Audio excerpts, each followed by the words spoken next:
want to stand with it? Hold on.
Okay.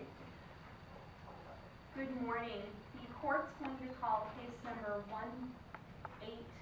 18119AF and 18118AF in the matters of Raylyn Faith Marie Paul and Christopher David Paul. These matters are before the court pursuant to the finalization of the adoption. We're going to begin these proceedings before the court goes through with the formal proceeding and the legal proceedings. We're going to start this with an opening ceremony of the heritage of the children in this matter. Bonjour, punim se desnekas makoro bolwad minda, mishwapen donjbia, oginasalat, nijayan mopi. My spirit name is Bear Paw. I belong to the Bear clan of the Caucasian Band of Potawatomi Nation. I'm the head man of my family. I come from Mishawaka, and I'm very happy to be here at this time. I'm also known as Jefferson Ballou. I come from the Topaz Batiste Sawak family line of the Caucasian Band. And at this time, I'd like to call in the spirits to be witness to this, so that their ancestors, all the way back 7 generations, and those ancestors yet to come, that they'll be able to recognize them as the citizens of this family that is renewing itself. And then I'd like to offer up a smudge and a little explanation, and we'll cleanse this area and cleanse this blanket. Right now, I'd like to offer the song.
As the Boldawadami, that's our word in English, they say Potawatomi. The Boldawadami, that literally means those that build or create fire. That very first gift of that fire going into our Ode, our heart, is known as Ishkode, a strong heart lowered from above. We as Boldawadami were to create that spark, just like that very first spark that was given to us by our Father the Sun. That 98 degrees that resides within all of us. Coincidentally, the sun is 98 billion degrees. So that's that very first spark, the very first fire that was given to us. And we now know that without that sun, none of us would be able to live here, the animals, the birds, the waters, us human beings. So that very first spark of life. And that's represented in the tools that we were given to by creation, that magnesium, that flint, and that steel.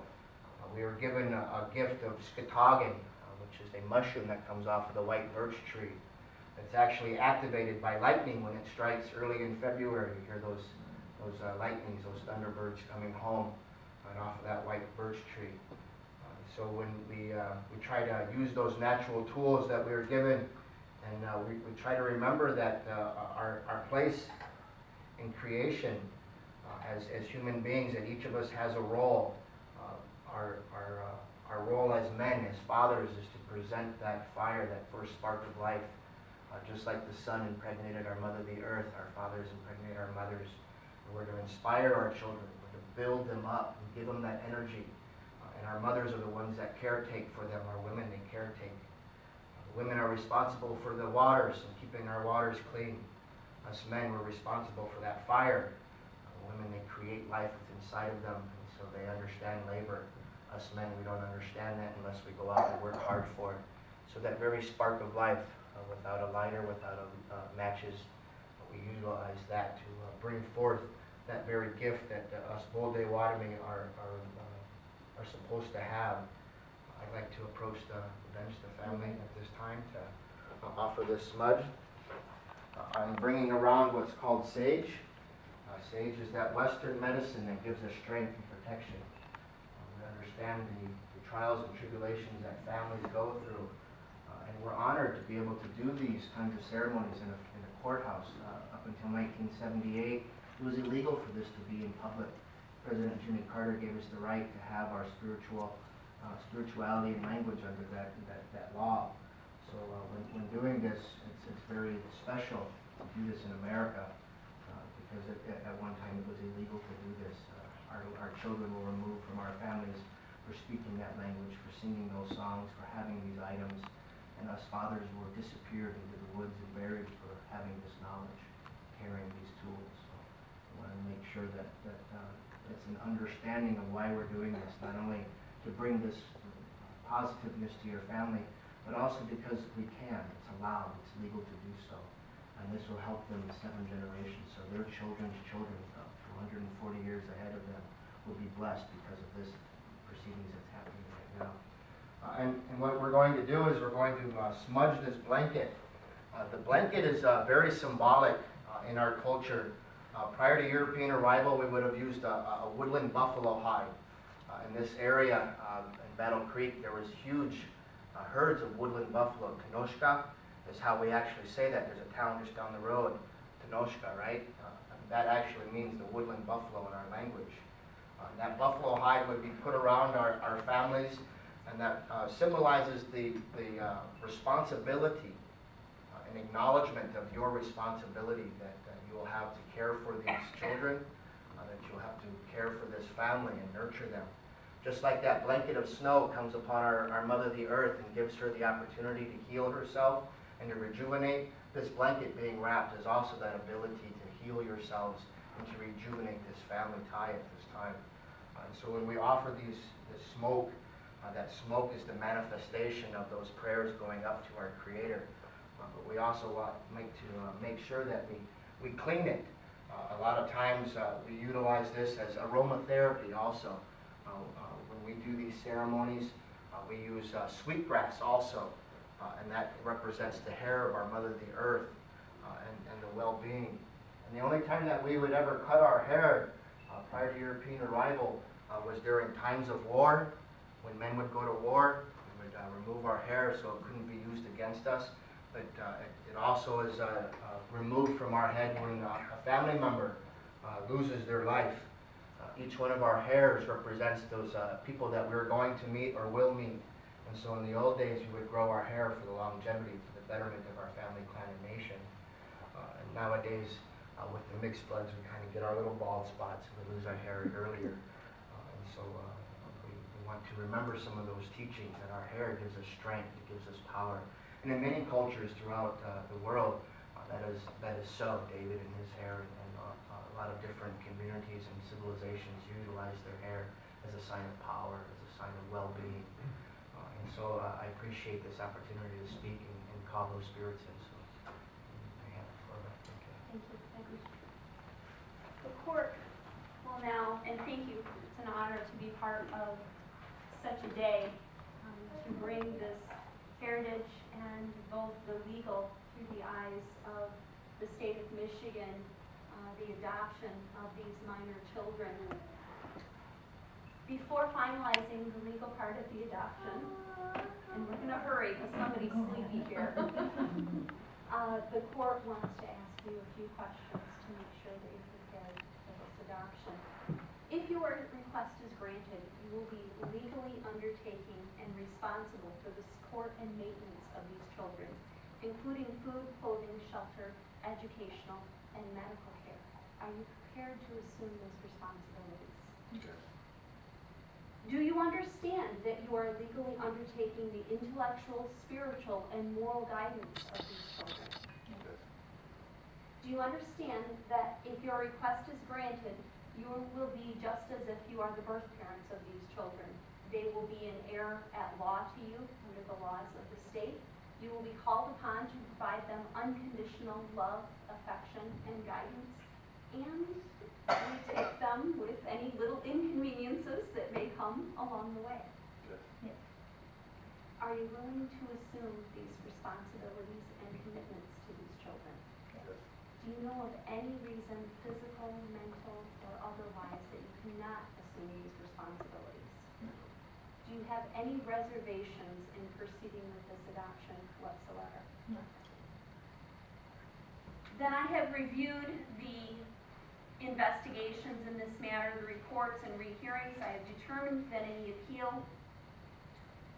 or right to appeal has been exhausted based upon the recommendations and the information provided in the file. I find that petitioners are in all respects willing and have the ability to support and maintain the welfare and best interests of these children. And from this day forward, the minor children, Christopher David Paul and Raylyn Faith Marie Paul, shall have the parents of Leanna Marie Paul and Matthew David Paul. So, son, congratulations.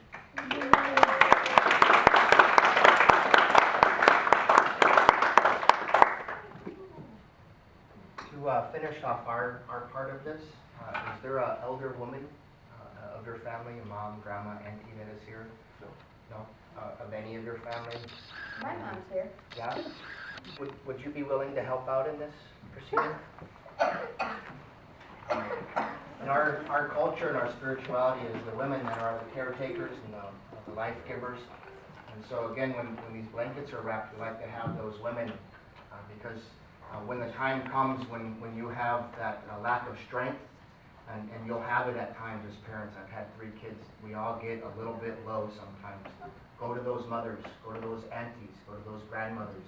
Go to our Mother the Earth and gain that strength and healing it back from you. And so we would like to have this symbolized as these 2 women putting these together, both somebody, a representative of the tribe and a representative of the family. I'd like to offer a song for you and your family. This is an honor song. This is a song that is called the American Indian Movement Song.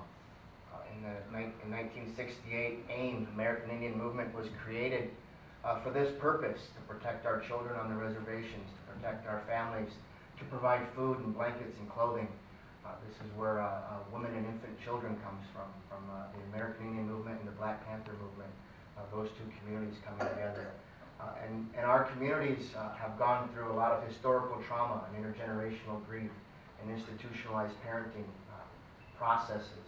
And so this song is to honor all of those trials and tribulations, that cultural oppression that is here. So at this time, I'd like to offer this honor song to honor you and your family.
welcome, guys.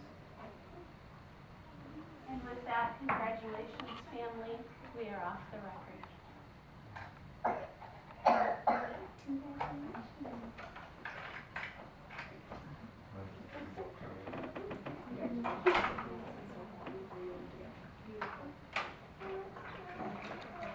And if there would like to be any family members that would like to come up and take pictures, feel free to. Absolutely.